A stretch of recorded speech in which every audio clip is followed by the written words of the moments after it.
وريا حاجة بس بس كورن لا ليش ورا سيداتها خير عفمات كاك شدوية والله انت ما شاء الله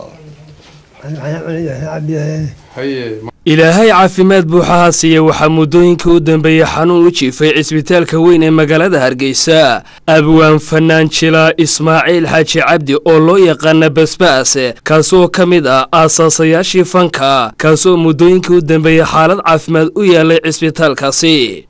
wasaaradda madaxtooyada iyo xanaanada xoolaha ayaa cisbitaalka guud ee magaalada Hargeysa waxa ay ku booqdeen abwaankaasi mudane Maxamuud Xaashi Cabdi wasiirka wasaaradda madaxtooyada Soomaaliland abwaanka u sheegay in ay gaarsiin doonaan xaaladiisan caafimaad madaxweynaha Soomaaliland waxaanu ilaahay uga bariyay inuu caafimaad degdeg siiyo